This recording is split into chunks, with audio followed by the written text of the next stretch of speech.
कि आज सरहद पर हम लोग खड़े हैं बाड़मेर में। यहाँ से पाकिस्तान बहुत दूर नहीं है। यहाँ के रेगिस्तानों में हमारे सैनिकों ने खड़े होकर जो शौर्य का प्रदर्शन दिखाया और 9 आतंकवादी अड्डों को जो ध्वस्त किया, मैं हमारी सेना को साधुवाद देता हूँ, धन्यवाद देता हूँ कि अपनी जान की परवाह किए बगैर उन्होंने हम सब के मान सम्मान की रक्षा करी है। 26 निर्दोष निहत्थे सैलानियों को नाम पूछ पूछ कर मौत के घाट उतारा। वो भारत की अस्मिता पर आक्रमण था, वो आतंकवादी घटना नहीं थी, वो भारत पर आक्रमण था। उसका मुंह तोड़ जवाब हमारी सेना ने दिया।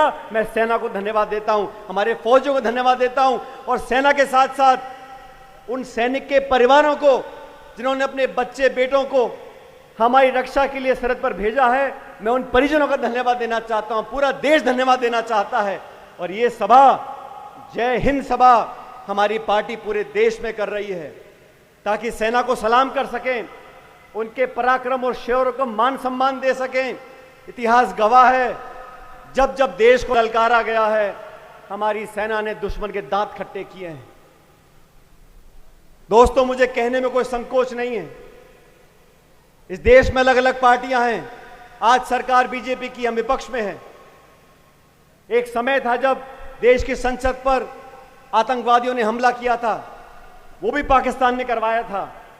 वाजपेयी जी प्रधानमंत्री थे, सोनिया गांधी जी नेता प्रतिपक्ष थी। उन्होंने सदन के पटल पे खड़े होकर बोला था कि वाजपेयी जी, हम आपके विरोधी हैं, हम विपक्ष में हैं, लेकिन आज लोकतंत्र के मंदिर पर हमला हुआ है, देश को जवाब देना पड़ेगा, हम आपके साथ खड़े हैं। ये राजनीति कांग्रेस पार्टी ने पहले भी दिखाई थी। उसी परंपरा का निर्वहन करते हुए 22 अप्रैल को राहुल गांधी जी और खड़गे जी ने कहा, पहलगाम में पाकिस्तान ने दोबारा दुस्साहस किया है। इनको मजा चखाने के लिए पूरे 140 करोड़ की आबादी वाला मुल्क, संपूर्ण विपक्ष, हर एक दल सरकार के साथ खड़ा है। हमने नहीं पूछा कि एलओसी से 400 किलोमीटर दूर पहलगाम में वो आतंकवादी घुसे कैसे। हमने नहीं पूछा कि चूक कैसे हुई। आज देश पर घाव हुआ है, हमारी माता बहनें विधवा हुई हैं। आज हमें बदला लेना है। पूरा देश एकजुटता से खड़ा रहा और हमारी सेना ने वो कर दिखाया जो हमें उम्मीद थी। लेकिन अचानक अमेरिका के राष्ट्रपति घोषणा करते हैं कि मैंने युद्ध विराम करा दिया। किन शर्तों पर कराया? व्यापार का लालच दिखाकर, कश्मीर पर मध्यस्थता कर कर। उसका खंडन सरकार ने आज तक नहीं किया। इतना बड़ा मुल्क, थोड़े मोड़े व्यापार के लिए हम युद्ध विराम कर सकते हैं? अगर नहीं तो सरकार को जवाब देना चाहिए। मैं आरोप नहीं लगा रहा हूं, लेकिन ये स्पष्टता होनी चाहिए। आज कश्मीर पर चर्चा करना चाहते हो, मुझे खेद है दोस्तों, दुनिया के तमाम मुल्कों ने जब युद्ध विराम हुआ, किसी ने आतंकवाद का जिक्र नहीं किया, किसी ने पाकिस्तान समर्थित आतंकवादियों का जिक्र नहीं किया, भर्त्सना नहीं करी। वो पाकिस्तान जहां उसामा बिन लादेन मारा गया, जहां असद मसूद जैसे आतंकवादी रहते हैं, पूरी दुनिया जानती है। फिर भी जो भर्त्सना करनी चाहिए थी दुनिया के देशों को, वो नहीं करी। चीन खुलकर पाकिस्तान के साथ आ गया और रूस, हमारा सबसे पुराना दोस्त, उसने आतंकवाद की चर्चा नहीं की। हमारा मुद्दा आतंकवादियां हैं, हमारा मुद्दा निर्दोष जाने हैं। ये चर्चा कश्मीर पे करना चाहते हैं। इसीलिए हमने कहा एक विशेष सत्र बुलाना जाना चाहिए। 1994 में लोकसभा और राज्यसभा में सर्वसम्मति से ये रेजोल्यूशन पारित किया गया कि जो पाक अधिकृत कश्मीर है, पीओके, वो भारत का हिस्सा बनना चाहिए। ये प्रस्ताव सर्वसम्मति से पारित किया गया 94 में। आज वो समय आ गया कि दुनिया के 200 देशों को पता होना चाहिए, जब कश्मीर की बात आती है, आतंकवाद की बात आती है, भारत की अखंडता की बात आती है, पूरा देश एक है। अभी इतने सारे डेलीगेशन दुनिया के देशों में गए हैं, कितना बेहतर होता हमारा सत्र बुलाया जाता, यहां से एक आवाज निकलती कि पूरा देश एक है और हम आतंकवाद से कोई समझौता नहीं करेंगे।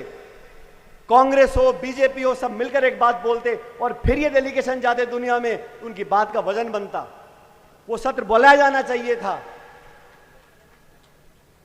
सरकार में बैठे लोग, कर्नल सोफिया कुरैशी गुजरात से आती हैं, उनकी तीसरी पीढ़ी फौज में काम कर रही है। विंग कमांडर नियोमिका सिंह इन दोनों बहादुर महिलाओं ने किस खूबसूरती से, किस बहादुरी से पूरी सेना का विवरण किया। हमारा सीना छाती से फूलता था। और वो लोग जो शपथ लेके संविधान की बैठे हैं, मध्य प्रदेश के इस मंत्री ने क्या शब्द बोले कर्नल सोफिया के लिए। सुप्रीम कोर्ट को आदेशित करना पड़ा, लेकिन बेशर्मी की सारी हदें पार कर दी। आज तक उसका इस्तीफा नहीं लिया गया। मध्य प्रदेश के उप मुख्यमंत्री हो, हरियाणा के राज्यसभा के सांसद हो, मजाक उड़ाते हैं वीरांगनाओं का, हमारी सेना का, और आप कुछ बोलते नहीं हैं। भाजपा के शीर्ष नेतृत्व को माफी मांगनी चाहिए और बाहर निकाल देना चाहिए ऐसे लोगों को जो मंत्री बना के आपने बैठे हैं।